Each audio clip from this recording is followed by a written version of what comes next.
Halo teman-teman, berjumpa kembali di praktikum Alpro 1 pertemuan kedua. Pada praktikum kali ini kita akan membahas tentang operator.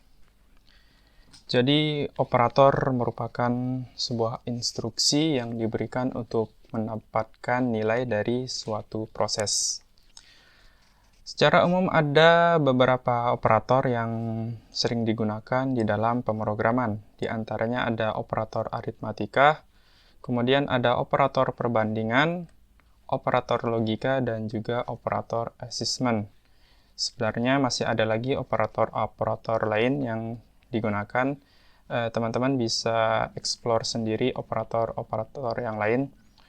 Semuanya sudah dijelaskan di dalam modul praktikum. Oke, sekarang kita akan membahas operator yang secara umum digunakan, yaitu operator aritmatika. Nah, operator aritmatika ini merupakan operator yang sering digunakan dalam perhitungan matematika, seperti penjumlahan, pengurangan, pembagian, perkalian, modulo atau sisa bagi, kemudian pemangkatan, dan juga ada pembagian bilangan bulat. Contoh di sini adalah operator aritmatika. Nah, di sini saya berikan contoh. Di sini penambahan 4 ditambah 6. Kemudian kita run. Nah, di sini hasilnya adalah 10 karena kita menggunakan operator penambahan. Jika kita menggunakan operator lain, misalnya pembagian, misalkan 5 dibagi 2, di sini hasilnya adalah 2,5.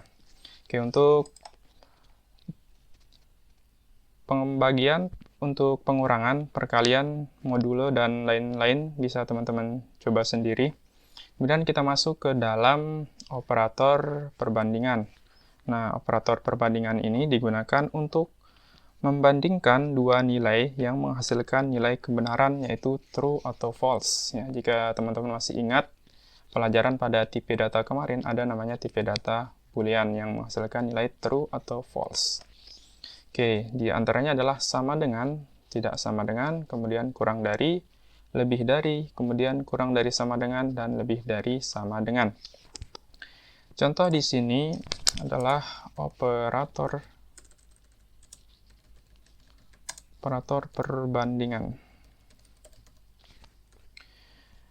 Misalkan kita print 5 sama dengan 5. Ingat, untuk operator perbandingan sama dengan, untuk membandingkan apakah dua bilangan itu sama, kita menggunakan sama dengan. Oke, sama dengannya ada 2. Sekarang kita run, hasilnya adalah true, karena 5 sama dengan 5, hasilnya true. Sekarang kita print yang lain, misalkan kita akan menggunakan, misalkan 10, kurang dari 3, misalkan gini. Sekarang kita run, hasilnya adalah false, karena 10 itu lebih besar dari 3. Oke, untuk yang lainnya silakan teman-teman coba. Sekarang kita akan masuk ke dalam operator logika. Jadi operator logika ini akan menghasilkan nilai true atau false dari sebuah kondisi. Ada 3 operator logika yang biasa digunakan, yaitu AND, OR, dan NOT. AND akan bernilai true atau benar jika kedua nilai tersebut true. Jika salah satunya salah atau kedua-duanya salah, dia akan bernilai false atau salah. Kemudian ada OR. Di sini OR akan bernilai true jika kedua-duanya benar atau salah satu benar. Jika keduanya salah, maka dia akan bernilai false atau salah. Kemudian ada NOT. NOT ini adalah kebalikan. Misalkan kita mempunyai sebuah nilai false, kemudian jika kita kasih NOT false, maka dia akan bernilai true. Sebaliknya, jika nilainya true, kita kasih NOT, maka dia akan bernilai false. Oke, sekarang kita masuk ke contoh di sini. Sini operator logika. Oke, misalkan kita mempunyai sebuah variabel A, nilainya adalah true.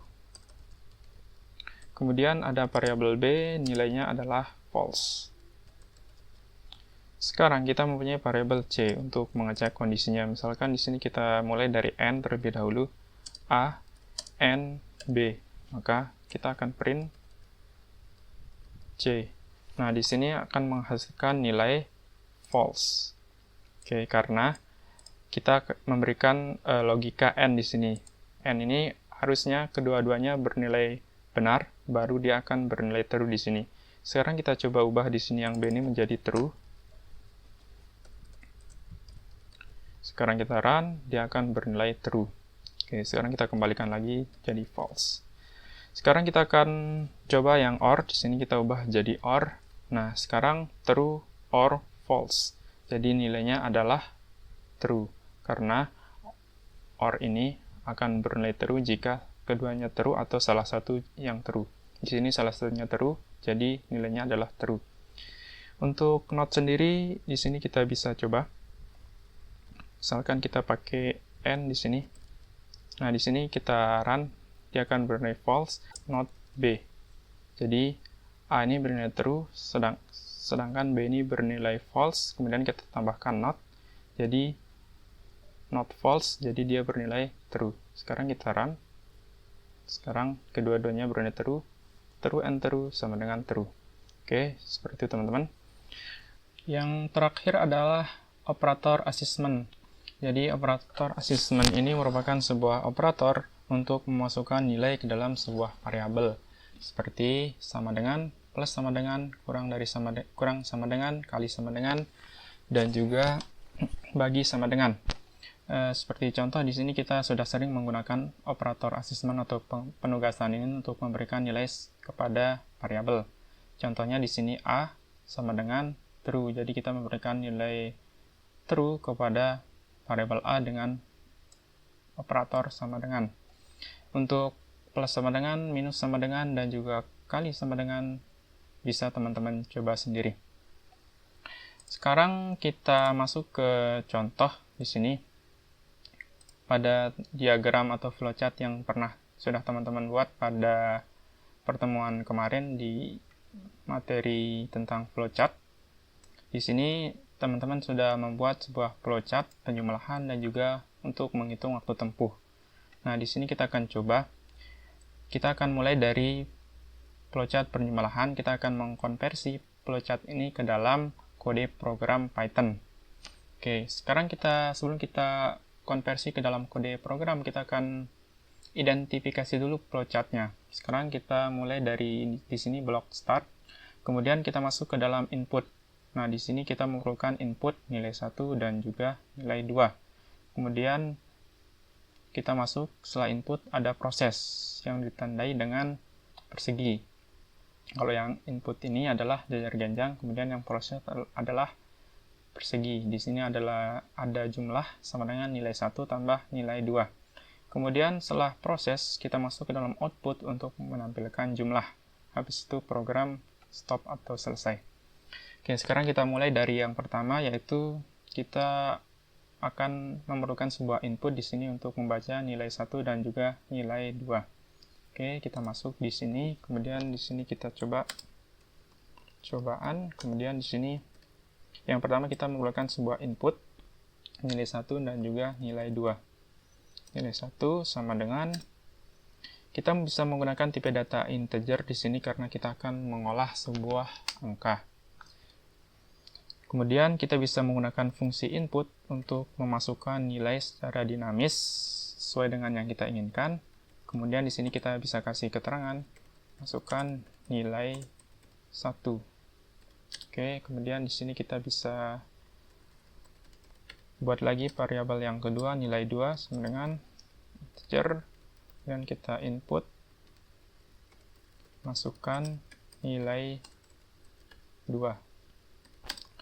Oke, sekarang kita sudah punya dua buah input di sini untuk membaca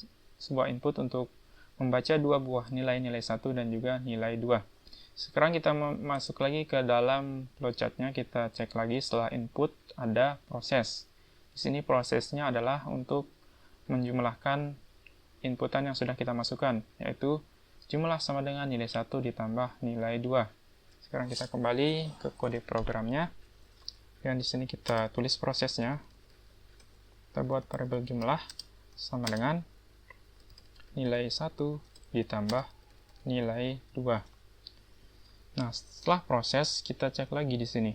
Setelah proses, dia akan langsung menuju ke output untuk menampilkan output dari proses yang telah dilakukan. Di sini, dalam hal ini adalah menampilkan jumlahnya. Oke, sekarang kita kembali ke kodenya. Kemudian di sini, kita akan menampilkan outputnya di sini. Bisa kita print langsung jumlah. Nah, sekarang kita run aplikasinya. Sekarang kita cek terlebih dahulu di sini. Setelah output, dia langsung selesai. Ya, berarti program kita sudah benar, seperti ini. Sudah sesuai dengan flowchart yang kita buat.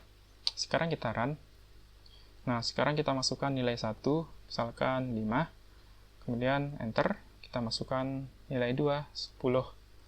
Kemudian enter lagi. Nah, maka hasilnya akan keluar di sini outputnya adalah 15. Karena 5 ditambah 10, hasilnya adalah 15. Oke, untuk program yang pertama sudah berjalan dengan lancar sesuai dengan flowchart yang telah kita buat. Sekarang kita masuk ke dalam percobaan yang kedua. Di sini percobaan 1, kemudian di sini percobaan 2. Sekarang kita identifikasi lagi flowchartnya. Di sini kita start, kemudian kita ada input di sini jarak dan juga kecepatan. Kemudian ada proses, waktu sama dengan jarak dibagi kecepatan.